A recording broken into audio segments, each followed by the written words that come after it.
Alright, hello folks. Today is day number 3 in North Carolina, and we're now heading down south to South Carolina. So we're gonna go to visit our friends down in South Carolina, and we're gonna go to collect bamboo shoots. Alright, so right now we're on the way to go to collect some bamboo shoots with those ladies in front of us. Not sure where we're going, but just follow the red car in front there.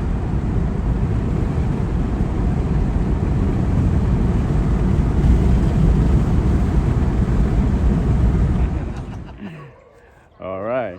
You don't want to hear my conversation? Hello, hello. Look, here's the army. This is two On for the you. tour. On the tour to go to get bamboo suit. This is two for you. In order for you to get dynamite, you have this kind of tool.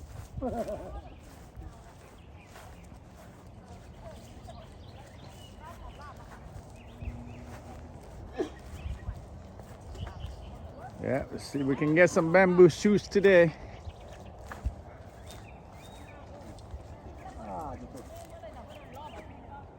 Wow, Hmm, look at the land. I know, eh? This is land. Phong, yeah. Come on, come on. Woohoo! Already. Oh, เห็นเอามา this- เสียบเราอะ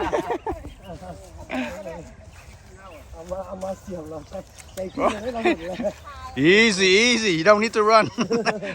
Bamboo not running away from you.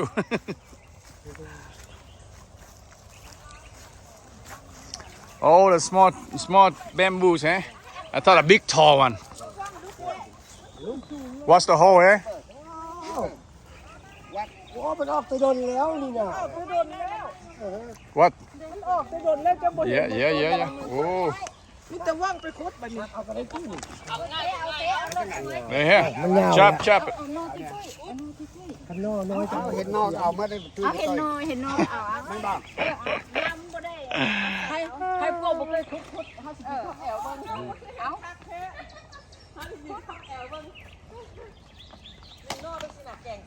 Okay. Everybody gets to work. 2. เอาฟ้องใจคน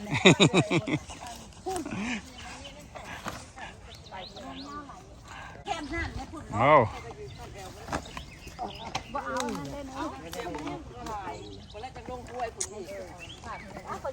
See, say someone know how to do it. ไอ้หนู You know, eh? Wow. เขาจะเอาแต่สั่นๆจังซี่ได้ค่อยนะคนมักสั่นๆสิ แฟนตัวคนก็ว่ามักสั่นเพิ่นผู้นี้เพิ่นว่าโนยาวนี่แกงแซ่บเพิ่นว่า เว้ย Eh, this one no good? เอาโลด Yeah, เตะ this one no good? เอาก็กูดเราบ่มักเราอยากได้อันนั้นเราอยากได้ Chop it. เออ Yeah, ไป nice. บ่ next month น่ะมินิส Bye, ตา Sai. ร์ I heard ladies only. You can go with her. เอาวันบ่ได้มาวันนี้อยากได้สปอนเซอร์เนาะ Oh, sponsor. บอกเฟี้ยวกูดแล้วเราสิไปน้ำกระไดแล้วเราสิเซ Ladies only. เลดี้อ่ะ Ladies only, so it's okay. Wow, ย่างก็ฟ้องน้ำไม้ nice. บิ๊กวันนี่มดค่อยเอาแล้วนี่แบบนี้ Oh, how can you use a knife? no The knife better? yeah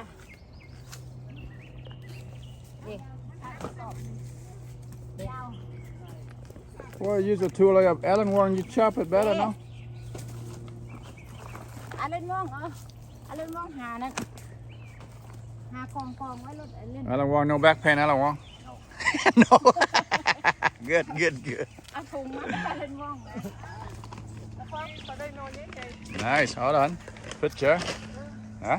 Throw it away already. เอาไปเอาโน่นแย่งอน คน ต่างประเทศมาหาน้ำใหม่บ่เคยเห็นน้ำใหม่ บางนอก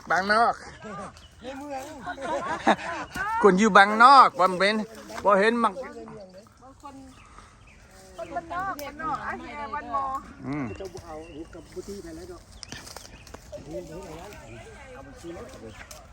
All right, so I'm gonna stop here for now, and I have to help them to collect some, and we do some more at the end. Hold it. 1, 2, 3. Okay. Oh, Bamung hit the jackpot. Woo. Bamung hit the jackpot. นี่ตรงนั้นนี่สะออนน้ำนี่ใส Oh, you got the river. Creek. นอนคอยจะเอาสั้น No. ๆพูดตะปีน The professional local ก็ได้ lady. ถ้าแม่นี่ว่าเตะเอา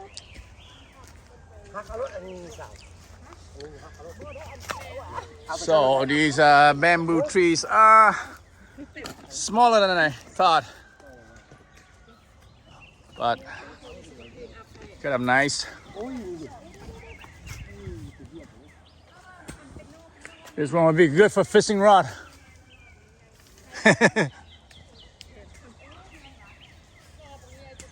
Anyway, all right, I'm gonna go help them for a bit, and we'll come back with the final results. ของก็ไม่ล่ม Look at professional doing it. professional โอเค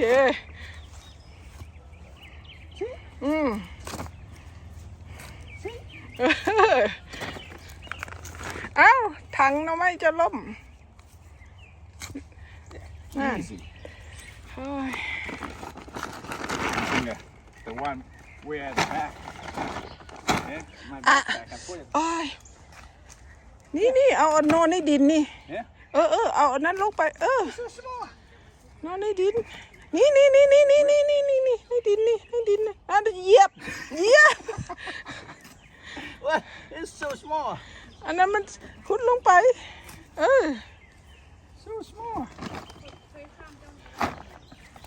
เจ้าเราไปหาเอาแต่นอสูงนอน้อยมันจะละเหยียบมันเบิดโอ้ยตายละ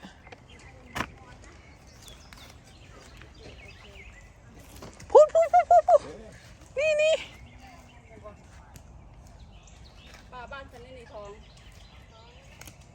นี่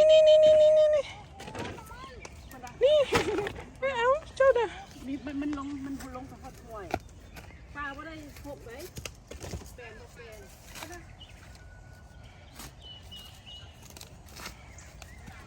โอ้เจ้าลาบ3 บาทเดียวแล้วเนาะโอ้ professional เห็ด Professional. Hey. ทงมือกับบ่เอา I know. Brought the glove, but left in the car. นี่3 จุ่ม3นั่นมันอยู่นั่น Yeah. นั่นแหละ3-4 อันหันเอาให้หมดหันคุณนั้นเราลวบบาทเดียวเลยโหเราเห็ด Cat bar.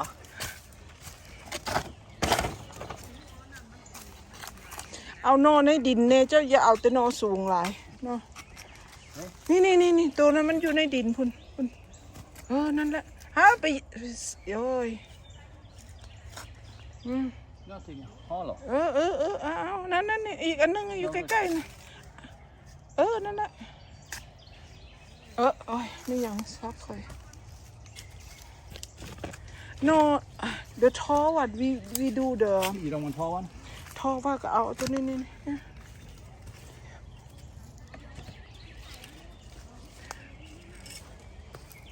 That's it. นี่ That's too tall, no? โอ้ตัวชอดนั่นนั่นแหละ just dig down little bit down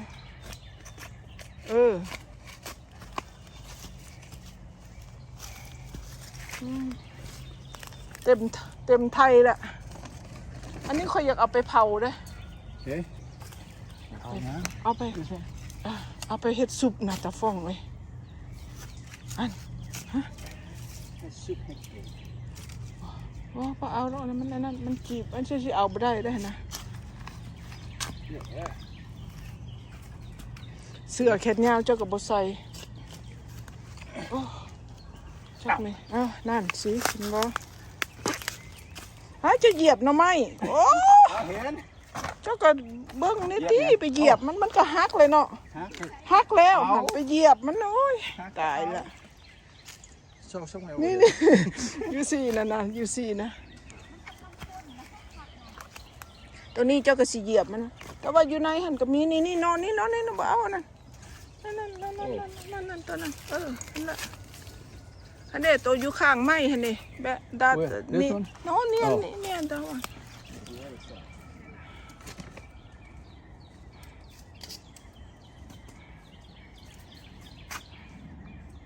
หันอยู่ในบนตัวเสียมหันก็มีหันได้เยอะๆโนบ่นี่เอาไปคนละทางแล้วโอเคนั่นแหละแม่นบ่หันนะโอ้นี่เด้ซองอันนั้นโอ้ยเอาแต่ปลาเดียวนี่ก็พอแล้วไม่ต้องไปปลาหลายดอกเอาตัวนั้นมาน้ำเอาฮับ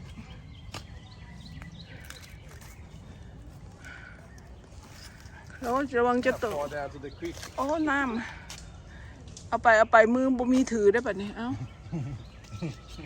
ไปกู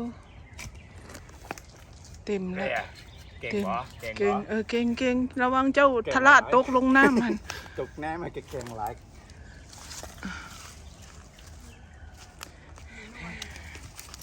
เต็มไทยแล้วไอ้เวยสิบ่ได้ไปเอาอันนั้นบ่เนาะบัดนี้ไปเอาอันน่ะคูลเลอร์แล้วนะ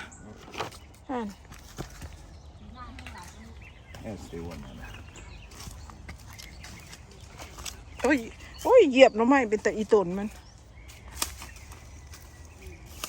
อังก็ฟ้องเจ้าเฮ็ดคักเนาะเจ้าไปวับบาทเดียวเจ้ามือตาดี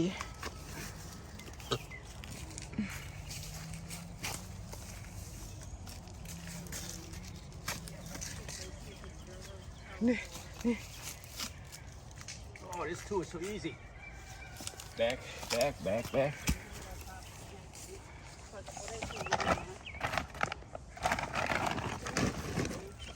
นี่ตัวนี้มันสูงแล้ว เอาแต่ตัวต่ำมันนั่นเอาแต่ตัวเตี้ยมันนั่น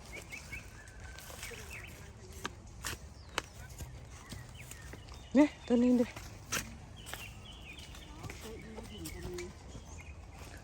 มันลามดีเนาะเคยเห็นตัวนั้น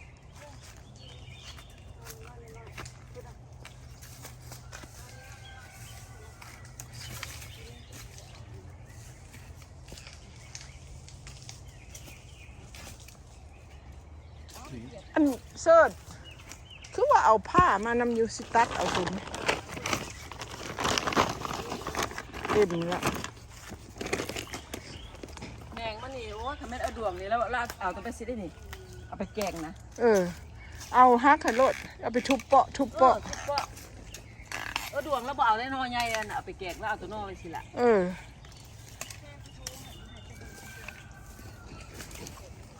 ผู้นั้นคือหม่นเพิ่นเห็นนอนั่นวะคือหม่นเข้าไปใน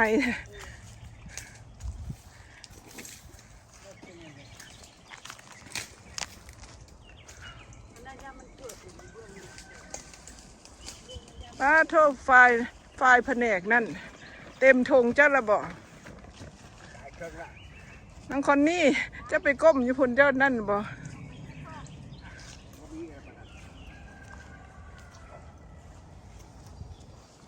ใส่ละมุงนะ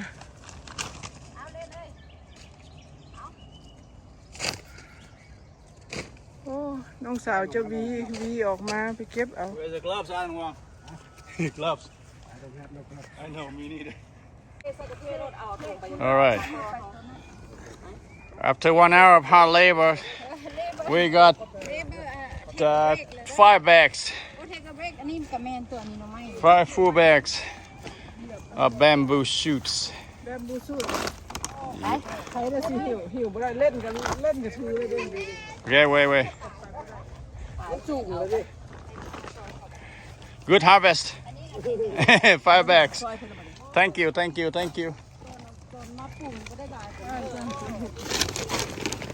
Okay. ให้พวกเพิ่นเมื่อเฮือน ฮะใบแทรกแล้วมือเฮินว่ามือเฮิน They have another one close to her house. โอ้ยะ You can go home, you can go. why go home มือแล้วถอย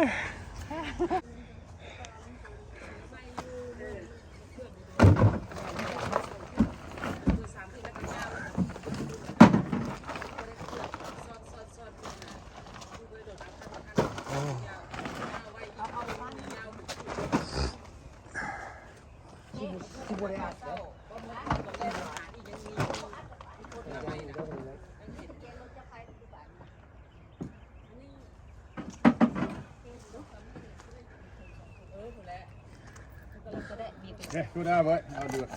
It's okay, it's okay. Now you want on the top.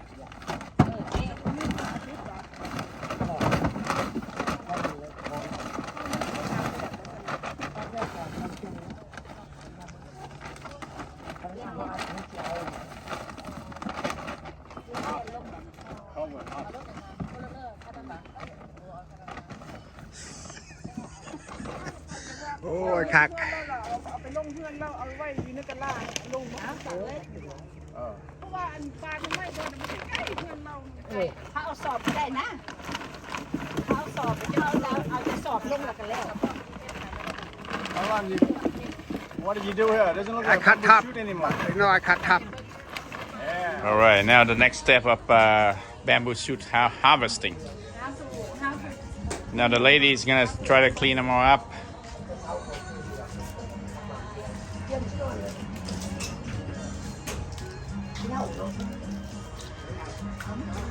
So just keep that good part, and the rest goes to garbage.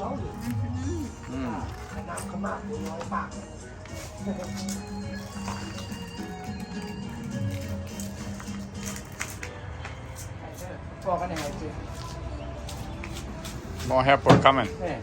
เขาก็ต้องThen เอาให้ปุ่นแผนกไอ้ท่าเจ๊เป็น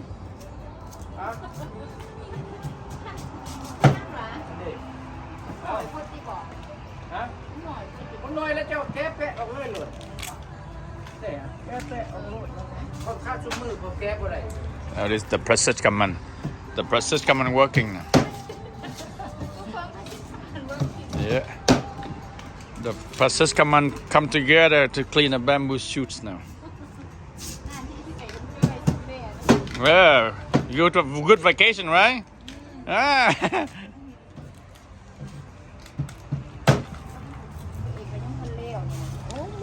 Wow, look at that. So this is the final product. Well, we need to boil them and put in a Ziploc bag and ready to export. โยนมาให้คนพี่ท่านโยนมาถึงเอาขึ้นมาเถอะ